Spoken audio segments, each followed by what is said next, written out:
Hello viewers and welcome to SIASA. My name is Godfrey Motiga. Today we speak matters agriculture, and who is in a better position to talk about issues agriculture than the man at the helm of the Agriculture Ministry, Honorable CS Peter Munya. Bwana Waziri, karibu kwenye SIASA. Asante sana. Na asante kwa kutukaribisha nyumbani kwako. It's a pleasure. All right. To meet you and to have a chat with you. Thank you very much. Okay, Bwana CS, I would like us to begin this conversation by talking about matters reforms. Once you came at the helm of the Agriculture Ministry, you have initiated so many reforms at the ministry. We are talking about reforms in tea, pyrethrum, coffee, you know, the 4K clubs, Meru, and so on. Kindly, on issues tea reforms, maybe you'd like to tell Kenyans why farmers getting loans? Yes, the farmers are getting loans because farmers are paid for the money you have made within the financial year. Okay. And the bonus they are being paid now is for the tea sold between June last year, July actually, okay, last year, all right, and June this year. Okay. And this was the lowest prices farmers ever got in the history of tea trading in Kenya. Mm-hmm. If you look at the data, you will see that tea prices have been going down for the last 5 years. Yes. The last 5 years consistently. And the lowest prices were actually June this year. Okay. So obviously, if the prices have dipped to that level, yes, you don't expect the bonuses to be high. All right. Because farmers are paid from the sales; they are not paid from anywhere else. Okay. So it is unfortunate, but that is a reality. But luckily, and the good thing is that there is a lot of hope in the future because we've been able to correct the prices issue in Mombasa. Okay. We managed to implement a reserve price where we set up the lowest price that any tea can be sold. If somebody wants to buy lower than that, then the tea is not sold. Okay. That's what we are calling a reserve price. Okay. That has impacted on the prices in Mombasa. Mm-hmm. They have, from July, August, and now, yes, they are consistently now going up. So this is the reason as to why you are saying farmers should expect a boom next year, not this year? Yes, indeed. Next year, because the bonus for them for next year will be the tea sold between July this year and June next year. Okay. And since we have already implemented the reserve price, okay, and tea will never be sold below $2.43. Mm-hmm. It means even if that is the minimum they'll be getting, they'll still enjoy a good bonus. Uh-huh. But we can see buyers are buying above that because they are competing as yes, they are buying. Yes. So you will see factories now earning $3. Mm-hmm. I think in MT, I think even Kionyo, others around $2, yes, and 55, $2.60, $2.70, yes, going up. All right. So the average now, as we speak, for the prices in Mombasa, or the lowest, actually not average, the lowest is $2.50. Okay. So you can see. And if you compare that with the prices of June, there are factories that were selling tea at $1.70. Okay. $1.70. $1.90. Okay. The lowest prices in the history of tea trading in Kenya. Yeah. So we realize unless we do something drastic, something revolutionary, we will not address the situation. We may do all the other reforms we are doing. Yes. But if we don't impact on the pricing, the farmers will continue suffering. All right. You also need to know that we have also implemented other measures within the tea sector that are also helping farmers earn more money. Yes. Farmers are now paid every month 21 shillings. Before, some of them were earning 17 shillings, 18 shillings. This side of the rift. Now all the factories this side of the rift are earning monthly 21 shillings. Okay. So we increase it by 2 shillings, by 3 shillings, depending on where the factory was. That is also consistent earning because we are paying them 50% every month. So of course, farmers would expect more, but I'm saying that already they're happy about that. Remember, for the first time also this year, farmers were paid dividends from the KTDA subsidiaries that they were never paid before.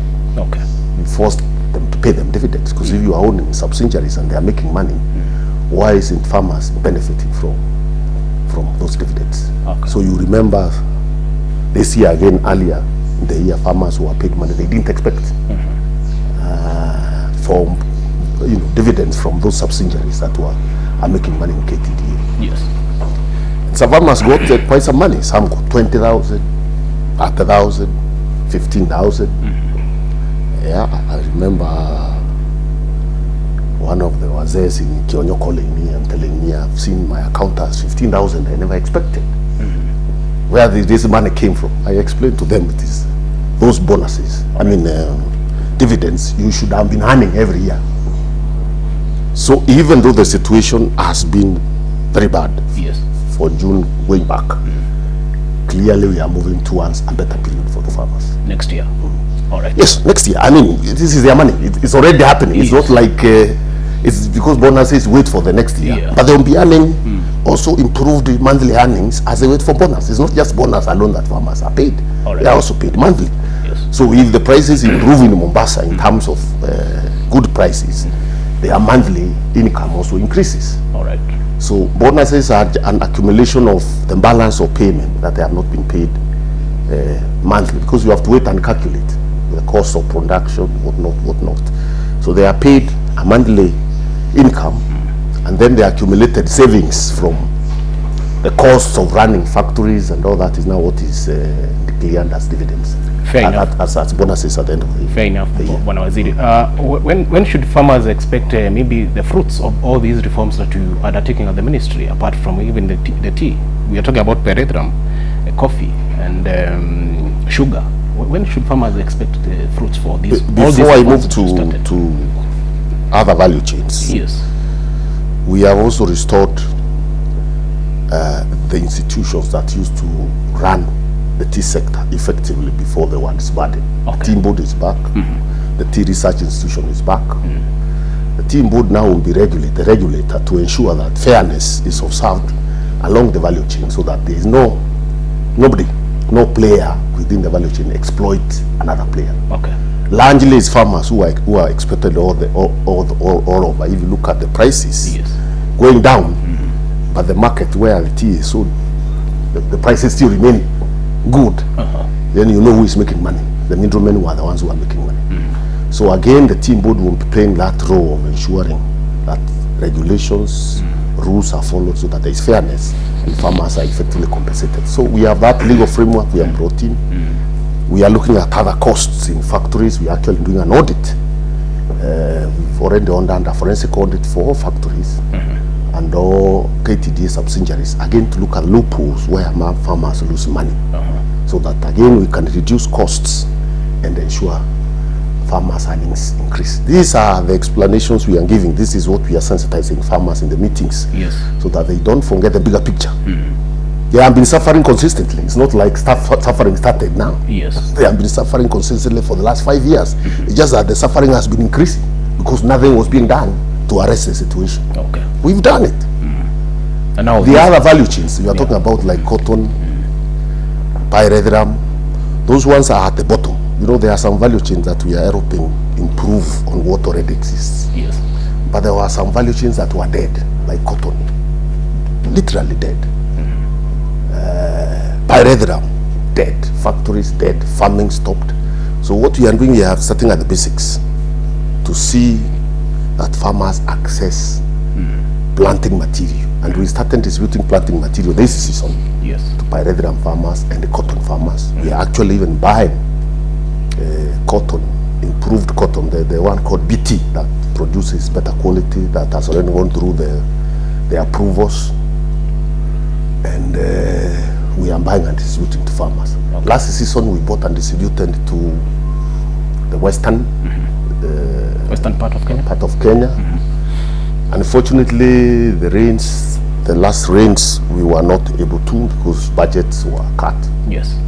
But we at least raised a bit of money this season, and we hope to buy. Now, actually, the process of procuring is going on. Yes. So that you can have seeds to distribute in the east of the rift, because the seasons are different. For this season, for these rains, it is this side, the eastern part of the country. Yes. Makueni, Meru, Kitui, this region is what that plants cotton in this season. March, April rains is the western side. Yes. And the coast, and Uko, Nyanza, Rift Valley, and so on. So we are looking for seeds to be able to support farming in the west in April. Yes. And this season we support this other side. Okay. We want to revive cotton. We know because of our country has a big arid area that has big potential for cotton. We believe cotton will be a game changer. Okay. And what delayed us was the scientific approval, because we are introducing genetically modified seeds in the country for the first time. And we have to go through the processes of biosafety requirements to ensure that the cotton is safe, the seeds are safe, people's health will not be harmed, farmers' health will not be harmed. That's what we've gone through. It took a while, it takes a while, because we even go to do field trials under supervision of those scientists. So that is completed. Now it is planting, upscaling. And we believe our textiles and garment industry will benefit a lot once we get the raw materials. So it's a big value chain that we are going to unlock with the growing of cotton. Right now, some of the industries that are surviving in Kenya, you'll be surprised, we get cotton from Uganda, because we have very little production here. And even what you produce here, because of the quality of seeds, farmers are always suffering, because the seeds that they use, the old type, production is low, and also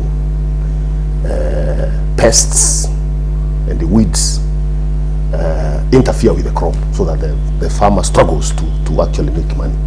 The BT cotton is improved one, resistant to pests, grows faster than the weeds, and the production is higher from what we have already done in the last season, and farmers are happy with it.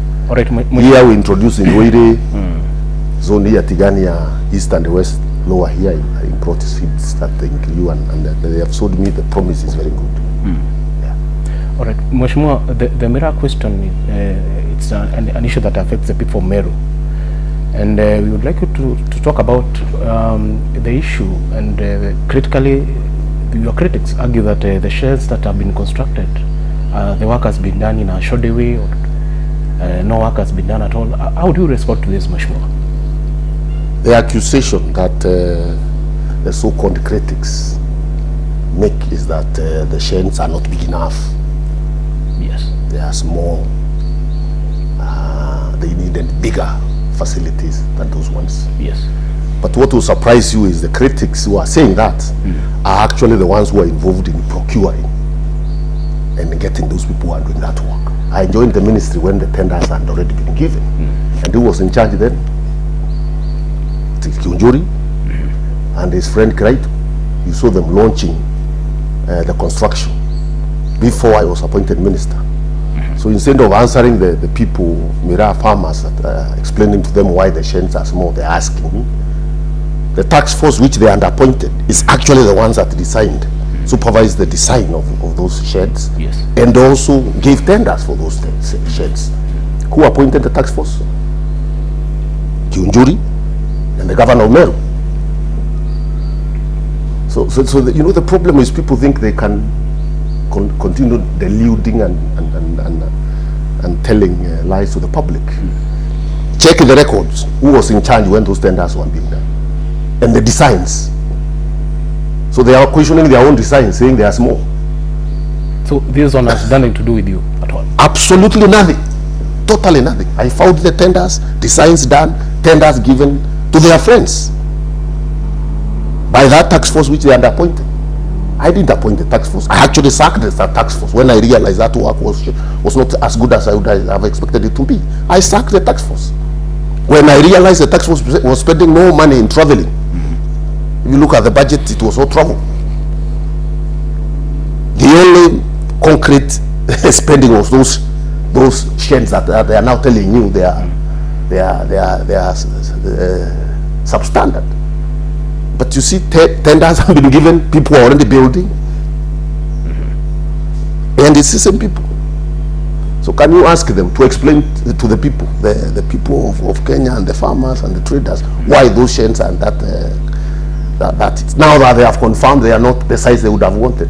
Why didn't they design better sizes? All right, much more fair enough. I would like us to talk now about the issue of the market. Yes. There are markets, Yes. because this is one issue also that keeps featuring every day.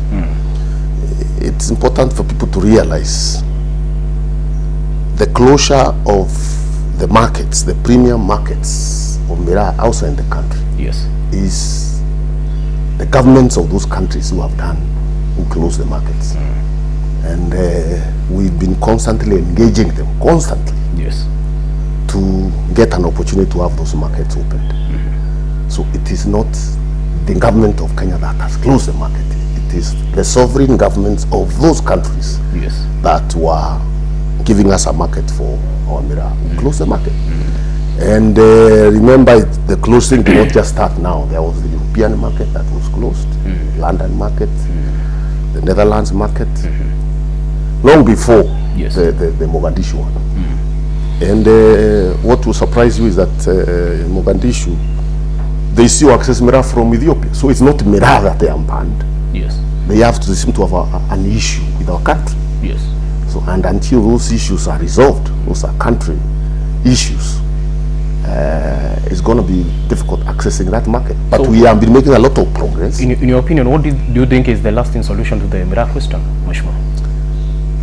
The lasting solution to the question is, of course, we continue engaging, because the biggest market was actually Mogadishu, the Somalia market. Yes. We are still in very good engagement with them. If you look the other day, you saw the Prime Minister visiting our President, and I was in the meeting. Part of discussion was on how we can open the market. Yes. Documents have actually even been signed, progressing towards allowing the market to open. We've been talking with the foreign minister of Somalia and been engaging him. Actually, he was told to be the link man between us and Somalia to continue discussing and seeing how to have that market opened. But I'm sure you know, within Somalia there are also different groupings. The country is also quite unstable. So sometimes decisions are made, the implementation, because of different dynamics there. Yes. Delay, and what has happened is actually a delay, because remember they are also doing elections, and there is a lot of campaigning and political almost instability there. Yes. So this is what has delayed the opening of the market. But we are hopeful once the elections are done, they settle, these issues are settled, the market will be opened. Yes. Now, of course, the Meru market has also been changing. It's a fact. We need to accept that there has been quite some change in terms of crops change, even value chains that we are talking about, like cotton. We are saying now we are going to BT. Yes. It change. There has also been a lot of with the closure of those premium markets where Meru was going. That high quality Meru lacked market, but there is a smaller variety that is still receiving the local market. So there is competition. Competition came between Meru and the other smaller variety called Mugoka. Yes. And from our own research locally, there is a lot of uptake of Mugoka locally because it is cheaper. It's not the best quality, but if incomes are low, people take that. So there has been a beating for Meru in terms of the market outside, Yes. and also the local market. All right. But the most important market that we must look for is the premium foreign market. Okay. that was closed. Oh, correct. Just before we take a small break, Mheshimiwa, I would like us to talk about food security. Yes. You are the man at the helm of the Agriculture Ministry. Maybe you would like to explain to Kenyans why are Kenyans hungry? Mbona kuna njaa, Mheshimiwa? Kwa nini? I think you need to understand the mandates of the ministries, various ministries. All right. When it comes to issues of drought intervention, Yes. and emergency support for people who are food insecure, it is largely the Ministry of Devolution. Okay. It is not my ministry. My ministry's work is to grow food, grow and monitor, Okay. so that if there are challenges, then the other agencies that are involved in managing the situation come in. So we are the ones who keep the policy of warning, looking at the situation, monitoring food stocks, and giving that other department ministry information to utilize to do the interventions. All right. The other ministry that does some of the intervention, of course, is the Ministry of Water and Irrigation, because irrigation was moved from agriculture to water. We do small time irrigations, like programs within the ministry where we have done quite some. Yes. It's called a small under irrigation that we've done even in the dry areas, Turkana, Marsabit, where we've been trying to help long term, Yes. sorting out that long term issue of food security, especially in those dry areas. But the emergencies, when the drought like the one we have now come in, the Ministry of Devolution and the Interior are the ones who do the working on how to provide food. Okay. Buy it if it's not available, Yes. import it if the decision is made. And right now we have a committee that has been working, that consists of Devolution, ourselves, Yes. and Interior. Yeah. And the interventions have started. Okay. The interventions of giving families that are insecure stipends in terms of transferring money to them, and also physical transportation of food Okay. to those areas and water to those areas. Yeah. The rolling out also of livestock uptake, Yes. off-take program, which is now done by Kenya Meat Commission, which is now under the Ministry of Defense, is also ongoing. Okay. I'm sure if you have been following the media, you would see them traveling from Ghana, Marsabit, Mandera. They are trying to buy animals. A lot of farmers All right. get income from All right. the animals that are now drought ravaged, and then take those animals to slaughter them in KMC, and then make products from them. So it's another form of support to farmers. So the interventions are going on. I was just explaining to you Yes. who does what. All right. But the monitoring of the food situation and stock taking is ours. And if I can give you indications from our report right now, what we are having is a drought. Yes. And with the drought, there are problems of people who keep animals Yes. having challenges. Yes. There's also challenges of water. But within the country, we are not lacking food. You get me? You look at the stocks, we have enough food. The only problem is people not having income to buy the food. All right. In fact, our projection tell us we will not have a challenge of availability of food until April. The challenge is the money to buy. The challenge is the money to buy, yes. The challenge is not stock. It's not lack of food. The challenge is access. You know, you can have food in the store there and you're hungry, isn't it? Yes. Because you don't have the money to buy. You can have food here in Mudara market, and somebody is having a problem with food because he doesn't have the income. So those dwindling incomes because of drought, and those who are also making money from their livestock because of the drought, have a challenge of income. And that's why we are doing what we are calling cash transfers to them, and also transporting, relief food to them. The Galana Kulalu project, the 7.2 billion Jubilee project. What measures does your ministry have to ensure that this project lives to its bidding?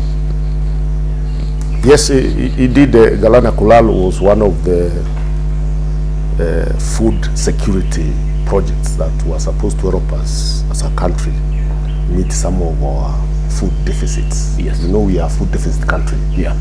even as we say food is available, we are looking at what we are growing and what we are importing. We take stock not just of what is available within the country. We also take stock of what people are using. And that's why projects like Galana Kulao are thought out.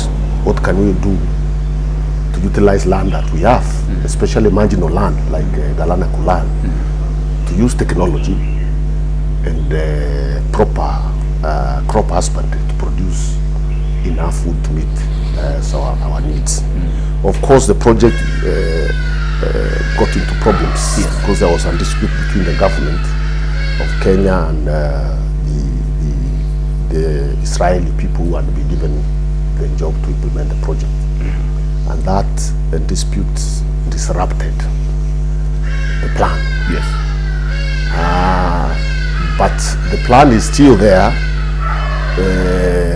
The demonstration farm that was supposed to be done, because we were to do thousands of acres of maize and other crops. But we was to start with a demonstration farm, which was properly done to produce maize. In fact, they are even sold maize. 400 acres maize and other smaller value chains also testing. So the implementation of the demonstration farm actually happened. What remained now was the commercialization, because government was to do a demonstration, then invite private sector people to listen the balance of land and then utilize the infrastructure that was already developed to do farming. Government was not supposed to go and do the farming itself. Government was just do the demonstration. So demonstration is successful. I remember the National Irrigation Board actually took over the farm from the Israeli people who are doing the implementation, and they have completed it. What is remaining now is what I'm telling you, commercialization, and there are two key things that needed to be done before the whole farm can be opened up. One of the key challenges that was found there was that the pumping of the water was very expensive, because we are using diesel pumps to pump the water. And when you look at the cost of pumping, was actually 40% of the cost. It was too expensive to, you look at what you are producing and the cost of farming, especially the diesel element, was too expensive and therefore unattractive for commercialization. So a decision was made to actually bring the national grid there, so that you don't use diesel, you can use power, which is cheaper actually. If you look at it, you see it's cheaper. The other issue was also to do some damming, because there was no dam built. Water was being pumped from a small reservoir that could not sustain a big farm. And then there was also a challenge of the road. There was no bridge across the river to access the farm properly, and therefore bring in inputs and carry the produce. So those are the things that government is doing right now as we speak. The Ministry of Infrastructure is looking at how to do, looking for money actually. Most probably they already found the money to do the bridge, the road. And then the Ministry of Energy is doing the power line. And then money now will be also sourced to do the dam. To be able to, once those infrastructure are in place, then you can now be able to expand the production in Galana Kulal. So it's not all lost, basically. That's what I'm saying. There is the standard that was being done has been done. The challenges have been identified, which we are dealing with. And once those challenges, especially the infrastructural ones, are done, then the facility will be ready for commercialization. Because part of our plan on our food security is to try and commercialize farming, get investors come to the country and access land that is available, that is not being utilized to produce food in large scale, and therefore bring down the cost of food, and at the same time also contribute to our food security. When I see as you are part of the cabinet and you've seen what is happening currently in the country, high cost of living, high fuel prices, would you say the cabinet is losing touch with the realities on the ground? I don't think there is really we are losing touch. We are alive to that reality that because of various factors, there has been a deterioration in terms of costs of basic things, basic commodities has gone up. One of the reasons obviously is the fuel prices and crude have also shot up in a big way, so it's not like just Kenya. I'm specifically talking about fuel now. Okay. There have been very expensive fuel coming from abroad because of, I think, COVID and other factors, and the people do fuel also want to push it out so that to make better money. All right. So that has escalated the prices here, especially given also the weakening of the shilling, the Kenya shilling, because of again COVID and other related factors. So that has conspired to make the fuel go up. But already there is a team in government that is working on arresting that situation. Okay. And I'm told from in a few days we should be able to see fuel coming down. Okay. There has also been a big increase in the prices of fertilizer. Actually, for this side of the rift, because we grow this season, farmers will be accessing fertilizers very expensively. And you see, once inputs are expensive, then obviously the food is also expensive. Yes. And if you are in a market where you buy, you grow to sell, yes, you may not make money. So this is another issue we are also grappling with, to see what we need to do to reduce the cost of inputs. They have been very affordable before, but with COVID, when COVID came, the shilling also losing against the dollar. Yes. Because fertilizer is imported, it's not local. You import fertilizer from those countries. And even if you are making local, you still get raw materials from outside, because we don't have the hydrocarbons that are used to produce fertilizer. So we are discussing again within government to see what we need to do, if it is subsidy or something, to see how we can control bring down the cost of inputs. So there has been a deterioration for sure in terms of basic commodities and costs for people, and coupled with the drought that is also now ravaging the country, and poor rains in the last season. And yes. The projections that even the rains that are coming now may be poor. Yes. So we have a situation that is untenable, which we must, as government, address, so that lives of people are not downgraded because of expensive, because of the cost of basic commodities being very high. All right. Thank you. Mheshimiwa, a bit on politics. What are your options in 2022? You know, the campaign season is here, and you know, Kenyans are asking, what are your options in 2022? Yeah, my options are very well intertwined with the options of the side of government I work for. All right. Remember, I'm intelligibility that is led by President Uhuru Kenyatta. Yes. So even as I look at my individual options, which I appreciate and I know, I also look at the bigger picture, because we want to approach the coming elections as a team, and especially people from Mount Kenya region. We are operating in a very dicey situation where for the first time maybe we may not have a significant presidential candidate coming from this region. Yes. I'm saying may because you never know. You still have 11 months to go before the election. Yes. And it's not good to rule out anything. Okay. Who knows? That could be one of my options. Okay. You never know. My other option is to come back and restore the glory lost in this county, this beautiful county that has so much potential, but it's being run very badly. I'm told from what I interact with Wananchi in Meru, they are telling me they are very frustrated by the poor performance of the current administration. They promised people they will do better and do these things, but the situation is very bad. I think they are clueless on what they need to do. I don't think they are going to change anything. The governor seems to be clueless. He seems to enjoy writing books in Nairobi and looking for sympathy from citizens who also require sympathy, because if they are also unwell, they also require services from people, from the government. Okay. Whereas we don't obviously sympathize. If somebody gets unwell, anybody can get unwell. Yes. Sympathize with the governor when he's unwell, but and we always wish him quick recovery. Yes.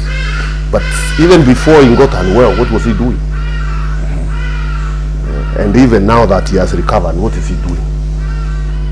I see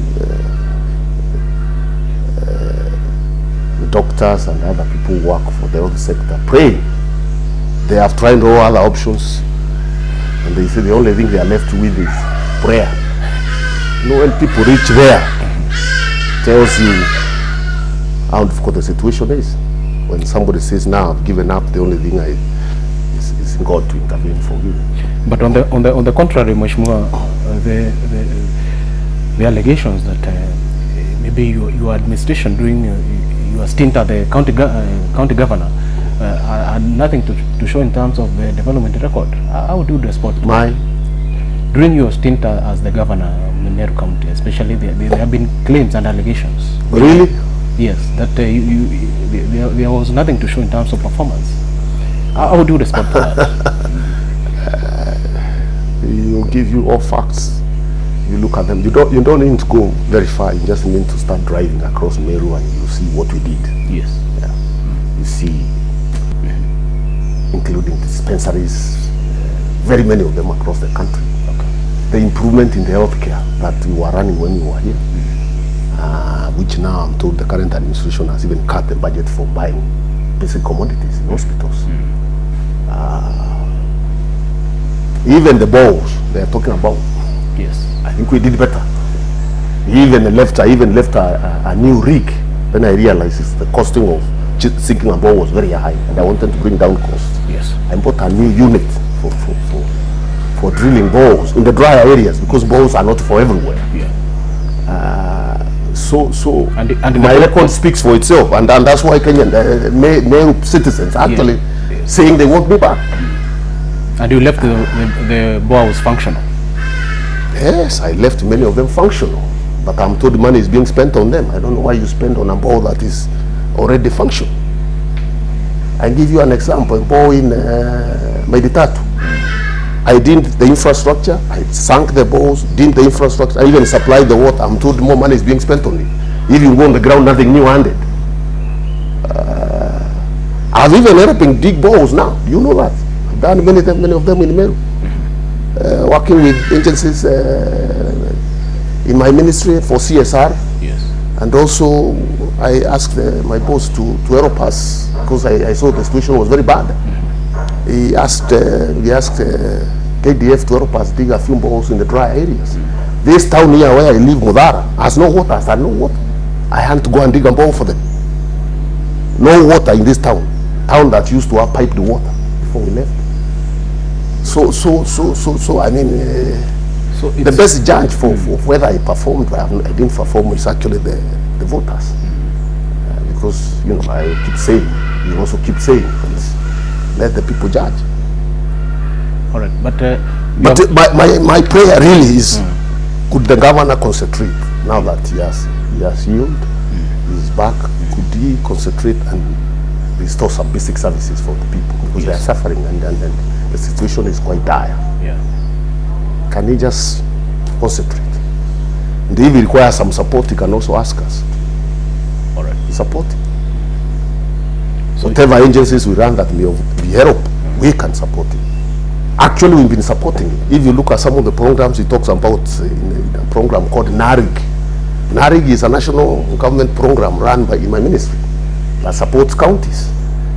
It supports counties, groups, we give them credits. We support counties with inputs for agriculture, and we've been supporting this county, even some of the markets. It is narig money from my ministry that is doing the work. The market that is being built when you pass in Kobo, is that market there. Yes. The banana market. It's money from my ministry that is doing that work. The sheds that are being built on macadamia up here in Kideo and other places, it's money from my ministry. So we support him, and we are ready. We are even ready to support him now if he asks us for help. But he needs to give a bit of his time to the residents of this place so that they can also enjoy the fruits of their labor and the services from our government. But spending most of his time in Nairobi, and it doesn't work in Nairobi, is very unfortunate. So the reason as why you want to make a comeback is because you believe the current county government has nothing to show. Actually, the people are telling me to come back. When I tell them I could do other things, they are very unhappy. Ask them. You travel around Meru and ask people. People are the ones demanding that I come back. You've seen me in my meetings. They're asking. Actually, I have to keep responding every day. Because when they hear I might want to do something else, there is quite some agitation. They really want me to come back. And is They that do. That's the reality. Is that doing something else? Are you considering maybe being someone running mate in 2022? Is that one of your options? You know, these options, you keep them open.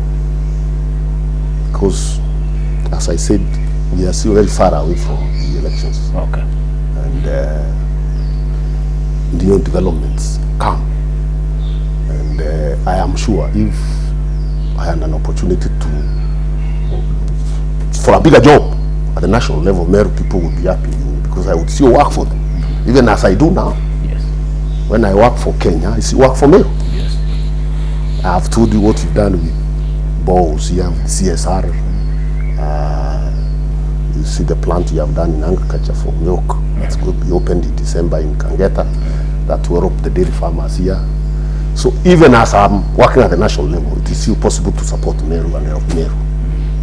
Now, I mean, if that opportunity comes, we'll have a conversation with people here. But right now, that opportunity has not come. So I don't want to count the chicks before they hatch. Okay. I want to see if that possibility is there. You never know. Yes. You'll have a conversation with people here and then make decisions. Correct. You have also come out. Why are running it? I could even run myself. You never know. Yes. It's not too late. You are keeping We the are still options looking open. at the options. Somebody can run. Why must you look for somebody to be your mate? You might as well take the bull by the horns, isn't it? Yes. Yeah, that's also an option. But my concentration right now is continue supporting the president to continue completing his programs as he plans to exit the scene. All right. Being his minister, my most important work is to really help him do that work. All right. Because after all, even if we were to look for offices, yes, we will be looking for opportunity to serve, isn't it? Yes. We will be looking for opportunity to sit where I'm already sitting. So why should I be in a hurry to look for an opportunity to sit where I'm already sitting? Okay. I should utilize the opportunity I have now to make an impact. Yes. And I think that's what people should be looking at when they are judging and when they are electing. Look at the contribution somebody has done, where he is at that time. Yes. That will tell you whether they will be able to do anything when they get a new opportunity. Yes. I don't like this idea where people get elected, immediately they are elected, they start running again for a future office before they even deliver anything. I think delivery should demonstrate to you and to the public that you could make a better contribution, and therefore should be like a promotion for what you already done. All right. But as you have come out strongly to advocate for the strength of the mountain, that unity is more important than anything else. Do you still support the idea that the Mount Kenya should be united as we approach 2022? My position has not changed. I think we should be able, as people from the mountain, be able to keep our votes together. Because if we divide ourselves, then we'll be taken advantage of.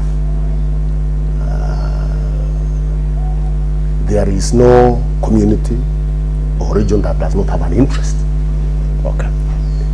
Even those who are running from wherever they are running from, Yes. they have their interests. And nobody else can represent you in terms of your interests better than yourself. You can't expect you'll be deluding yourself to think somebody else from somewhere else Yes.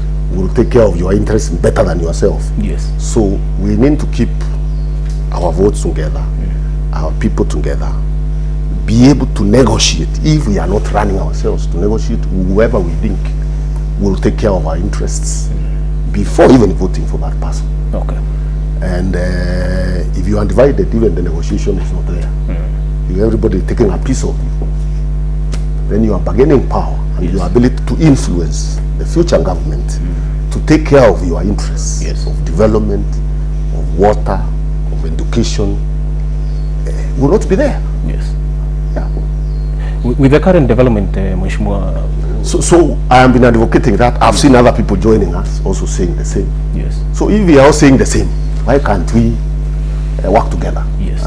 And the leadership of the president, who actually comes from this region, to see what kind of a negotiating structure we can have to talk to those who are looking for the big offices, to agree on what will be needed for us in that future government. Okay. With the current. And that should be the only issue, really. Okay. Yeah, that should be not the issue. The real issue is what we have inside there. All right. It's not how tall or handsome or sweet talking the candidate is. Yes. It is what is innate for us. Are we going to be excluded the way we were excluded for almost 23 years by that government of Moi? Do we have that possibility? It is there. People can tell you how they care for you and how they love you. When the time comes, you see them in true colors. True colors. Even that government, the one that made our life very miserable, they used to come around here and they are people, and they would tell us how they love us. Our coffee was destroyed, our tea was destroyed, there were no roads being done here. Yes. I remember some of us graduating from the university and we had no hope. We looked around, we couldn't see any hope. Some of us decided even to go out of the country to try and look for opportunities elsewhere. Yes. We just decided to come back because it's still our country. When we went out there and we realized home is the best. All right. So we don't want to go back to that kind of a situation. We want to continue having our interests as a community and as a country. And when we say our interests, we don't mean in exclusion of other Kenyans' interests. No. Yes.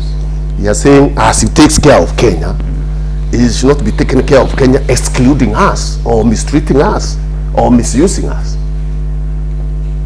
You get me? Yes. All right. Mheshimiwa, what is your parting shot to the people of Meru and Kenyans? Just 1 minute. My parting shot is for the Kenyan people is that as we approach the elections that are coming, and I can see the season is peaking. Yes. Let us avoid utterances that could divide us. Let us also avoid using other means that are illegal or criminal in trying to get votes, because again we impact on the future and stability of our country. Yes. So let us be civil in our campaigns. Let us also be peaceful and let the best candidate win. For the Meru people, let's work with other Kenyans and especially other people who we closely associate with, other communities that we closely associate with. We cannot extract ourselves from the mountain. We are part of the mountain community. Yes. And And therefore, as we look at what options we have as Meru people, let us always remember we are part of a bigger community, and we are part of also a bigger country. Yes. And we start where we are. Charity begins at home.